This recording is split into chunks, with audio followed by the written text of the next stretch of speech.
Bonjour à tous, ça y est, après 2 mois et demi d'optimisation et de test, j'ai enfin terminé le vélo que j'avais en tête. Même si on ne dirait pas, c'est un Canyon CFR Trial. J'avais fait une vidéo déjà il y a quelques semaines sur ce vélo d'origine quand il sort du carton avec les accessoires d'origine. Il y a beaucoup de choses qui ne vont pas, donc voilà, moi j'ai voulu le faire évoluer, j'ai voulu me faire plaisir. Le résultat, il est là aujourd'hui. Je vais vous montrer ce que j'ai remplacé comme accessoire et pourquoi. Pour revenir sur la base, cadre, fourche, Canyon, CFR, Trial en carbone. Concernant les principales cotes de ce vélo, nous avons un empattement qui est à 99 cm, une hauteur de boîtier qui est à plus 10, un angle de direction qui est à 73 degrés et des bases qui sont à 36,3. Concernant les accessoires, le poste de pilotage, alors c'est vrai que c'est le poste de pilotage d'origine, c'est la monte potence esculable, cintre esculable, 90 mm de longueur, 35 degrés de relevage. Le cintre 730 mm de largeur, c'est la réplique identique de Trialtech et Inspired qui peuvent monter sur leur foreplay. Ils ne se sont pas embêtés, on a repris la même chose, on a tamponné esculable. Voilà, enfin moi ça me convient bien. Les freins, j'ai gardé les Magura MT7, j'ai changé les rotors, je suis passé sur des rotors en 180 mm. 180 mm avec les plaquettes Race de chez Magura, c'est amplement suffisant. Je fais 82 kg, j'ai aucun problème de freinage. La particularité, moi les plaquettes, elles sont collées à la néoprène contre le piston. Ça, je l'avais déjà expliqué pour vraiment limiter ce bruit, ce claquement et ce jeu. Au niveau du pédalier, alors là, je me suis fait un petit plaisir.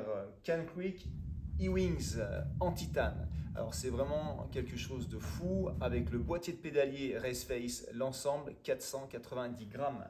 Et ce pédalier en titane est garanti 10 ans par la marque. Très belle pièce, ça coûte très cher, ça coûte plus de 1000 euros, mais encore une fois, j'avais envie de m'amuser, de pousser le plaisir jusqu'au bout. Donc voilà, je roule avec cette petite merveille depuis quelques semaines et pour le moment tout va bien. Au niveau des pédales, rien de bien particulier. Crank Brother en taille L, les stampes 7. Voilà, bonne accroche, relativement large. Selle, tige de selle, selle Esculab Fabio Wimmer Replica. J'ai pris cette selle tout simplement parce que les couleurs étaient cohérentes avec ce que j'avais en tête et ma charte, noir et or. Tige de selle Tripod Odyssey. La chaîne, une chaîne de BMX Cult Gold. Les roues, j'ai changé les roues. Donc à la base, c'est vrai qu'ils sont montés avec des jantes DT TR 1700 qui je pense sont de très bonne qualité. Après c'est vrai que les moyeux qui étaient montés ne vont pas du tout.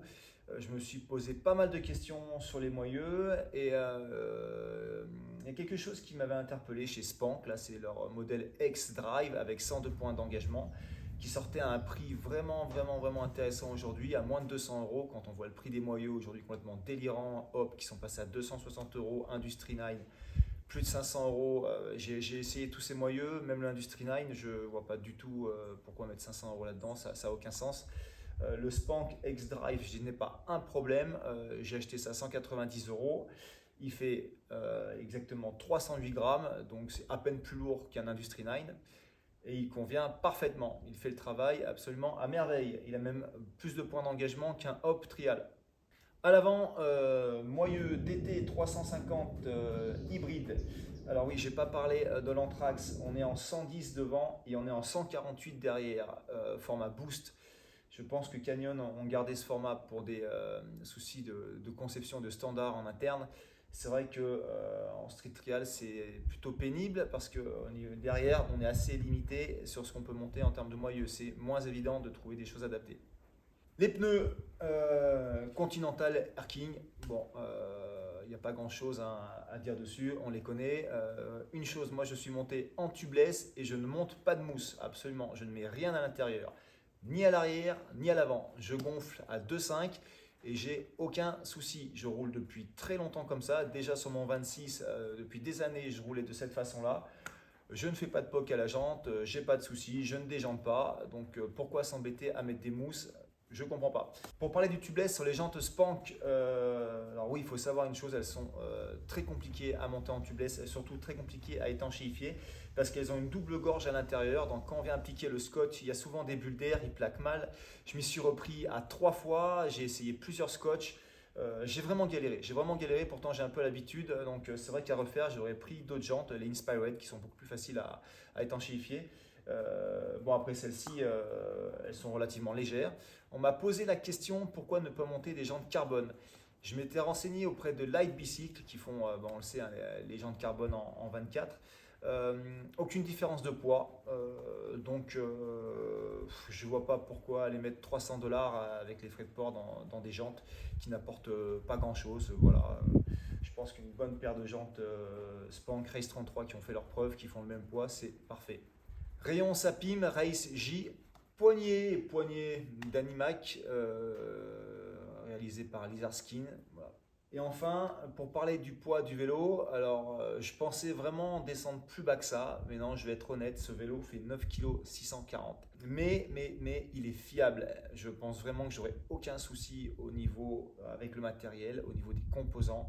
J'ai choisi des choses qui ont fait leurs preuves. Bon, mis à part le pédalier que j'ai pas testé encore de façon intensive, on pourrait descendre en poids, c'est une certitude. Maintenant, je tenais vraiment à conserver des composants qui ont fait leurs preuves et qui soient fiables. En dessous de 9,5 kg, les grammes coûtent cher, très cher. Voilà, je sais qu'il y en a qui sont amusés à descendre les vélos sous 9 kg. Mais quand je vois avec quoi ils ont monté leur vélo, à mon avis, le vélo, il reste plus souvent au garage que dans la rue. Alors le budget, ça fait mal. Alors c'est vrai que vous le savez, on achète un Canyon CFR Trial qu'on reçoit chez soi avec le port, carton, tout ça, on est déjà à 3200 €. Vous le savez, il n'y a pas de pédale avec. Plus toutes les modifications que j'ai apportées dessus, je suis quasiment à 5000 €. Alors c'est une somme astronomique. Maintenant voilà, moi c'est mon boulot, je fais des shows, je voulais me faire plaisir, je voulais monter un vélo vraiment sympa, essayer un petit peu des choses. Donc voilà, ça vous donne une petite idée. Si vous avez des questions, n'hésitez pas. Merci et je vous dis à très bientôt.